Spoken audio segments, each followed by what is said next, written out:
નરેન્દ્રસિંહ ગોપાલસિંહ, ગામ વજીરિયા. વિજાગઢ માતાનો રસ્તો વારંવાર રજૂઆત કરવા છતાં છેલ્લા 8 મહિનાથી અમે દોડધામ કરીએ છીએ.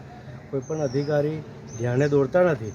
આગામી શીતળા માતાનો મેળો આવે છે દિન 5માં, તો આ રસ્તો નહીં ખુલે અને કંઈક હાનિ થશે તો એનો જવાબદાર અધિકારી કે ગામજનો. વજીરા ગામ વતી આજે સમગ્ર સનાતની સમાજના લોકો જે મુસ્લિમ સમાજ દ્વારા માતાજીનો જે રસ્તો છે, પૌરાણિક મંદિર જે વજીરામાં છે વિજયગઢી માતાનું, એનો જે પરંપરાગત જે રસ્તો છે એ જે બ્લોક કરેલ છે, એ રસ્તા માટે અમે છેલ્લા 6 મહિનાથી ટીડીઓ સાહેબશ્રીને, કલેક્ટર સાહેબશ્રીને જાણ કરેલ હોવા છતાં પણ અત્યાર સુધીમાં કોઈપણ જાતનું કોઈપણ આપણી એક્શન નહીં લીધી એમને. બરાબર છે, તો અમારી રજૂઆત એક જ છે કે વહેલામાં વહેલી તકે જે રસ્તો જેને ખુલવાનો થાય છે, એ જે સરકારશ્રીમાં અમારી જે રજૂઆત છે મતલબમાં એને સાંભળવામાં એ થાય અને વહેલામાં વહેલી તકે રસ્તો ખુલે એના માટે આજે અમે ટીડીઓ સાહેબશ્રીને મળ્યા છે બધા આપણે ગ્રામજનો.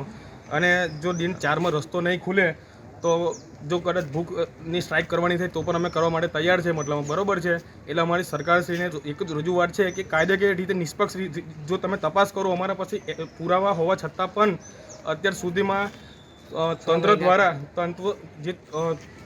તંત્ર દ્વારા કોઈ પણ જાતની એક્શન નહીં લીધેલ. બરાબર છે, તો અમારા પાસે કાગળના પુરાવા હોવા છતાં પણ અમને સાંભળતા નથી. તો યોગ્ય કાર્યવાહી થાય અને અમને ન્યાય મળે એ માટે ગ્રામજનોની એ રજૂઆત છે. બરાબર છે. શું નામ છે તમારું? ધર્મેન્દ્રસિંહ રાણા.